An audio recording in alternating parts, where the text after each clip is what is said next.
দুই মেয়ের পর আবার একটা মেয়ে। মহালয়ার পূর্ণ তিথিতে সে এলো বলে মন খারাপের দিনেও বাবা নাম রেখেছিল গৌরী। কিন্তু ভাগ্যের পরিহাসে প্রকৃতি এসে ধরা দিল তার কালো বরণ রূপে। তাই পাড়ার লোকে আদর করে কেউ কালী, তা আবার কেউ ফেয়ার অ্যান্ড লাভলি বলে ডেকে বসত। ছোট্ট মেয়েটিও এক মুখ হাসি নিয়ে তাদের কাছে এসে দাঁড়াতো। বেচারা তখন বুঝতো না এই দুনিয়া শুধু রঙই চেনে, রঙই জানান দেয় সে ভালোবাসা না অবহেলার। এসব শুনে মা দুঃখ পেত খুব, কিন্তু মা তো দুঃখই পায় আজীবন মেয়ের জন্য। সে সামান্য শরীর খারাপই হোক বা অন্য কিছু। যখন বড় হলো, স্কুলে গেল, তখন বুঝল সে বর্ণের অভিশাপ নিয়ে জন্মেছে। না, শিক্ষকরা ভালোবাসতেন। ছাত্রী কালো কি ফর্সা, বেটে কি লম্বা, এতে তাদের কি? তবে পুজোর আগে দল বেঁধে পার্লার যেতে চাইলে বান্ধবীরা মুচকি হাসত। সে বুঝত তাদের চোখের ভাষা।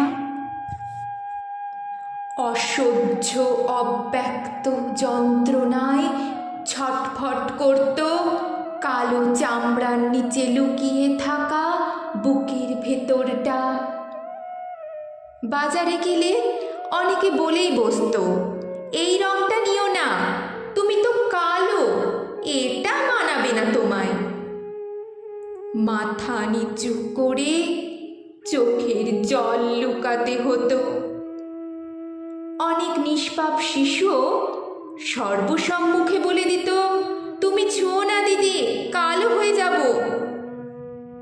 তখন মনে মনে সে চিৎকার করে উঠত, হে ঈশ্বর, এই আমি তোমার, এই রং তোমার, তোমারই হাজার বজ্রপাতে, তোমার এই অপবাদ তুমি ফিরিয়ে নাও আজ।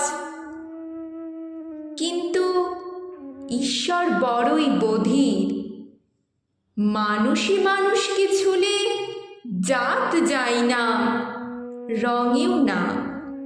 কি জানি সে শিক্ষা কে দিয়েছিল এই অবোধ শিশুকে?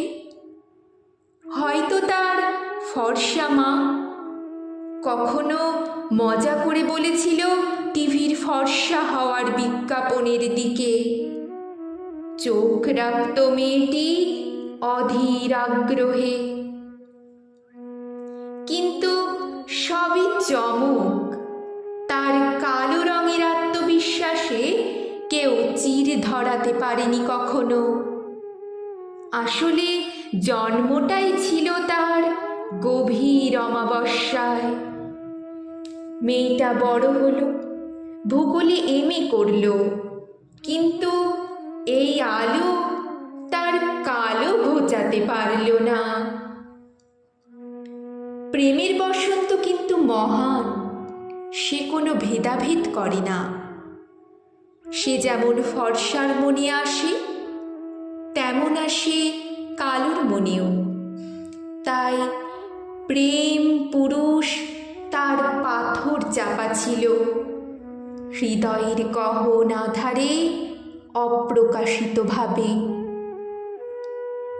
এদিকে বয়স বাড়ে, বিয়ে না হলে একদিন নষ্টার বাঁকা চাহনি সইতে হবে। সবাই উপদেশ দেয়, বিয়ের কথা বলে, কিন্তু কেউ সম্বন্ধ করে না। খালি আসে আর যায়, খরচের উপর খরচ। নিঃস্ব বাবাও বিরক্ত হয়ে ওঠে। কালো হওয়ার সব দায় চাপাই মেয়েটির উপর। মা মুখে শাড়ির আঁচল পুড়ে হাহাকারের মতো সেদিনও ফিরে গেছে একদল লোক। কালো বলে গেছে মুখের ওপর। মেয়েটি সেদিন শেষবারের মতো তার বাবার কাছে একটা আবেদন রেখে বলেছিল, বাবা দাও না 100টা টাকা, শীতের ক্রিম কিনে আনি। বাবা জ্বলে উঠেছিল আগুনের মতো। যার রং আর ক্রিম মাখতে হয় না। কথাটা তীরের মতো বিঁধে গেল বুকে।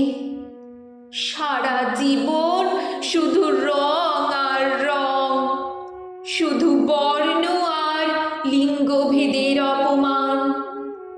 পরের দিন সকালে দরজা ভেঙে ঘরে ঢুকতে হলো। দেখা গেল গৌরীর নিথর ঝুলন্ত দেহ। তার সমস্ত উচ্চ শিক্ষার মানপত্র তার কালো ঝুলন্ত দেহের নিচে যত্র তত্র ছড়িয়ে ছিটিয়ে। মৃত হাতের আঙুলের ফাঁকে ধরা একটা কাগজে শুধু লেখা ছিল, আমার মৃত্যুর রং কালো।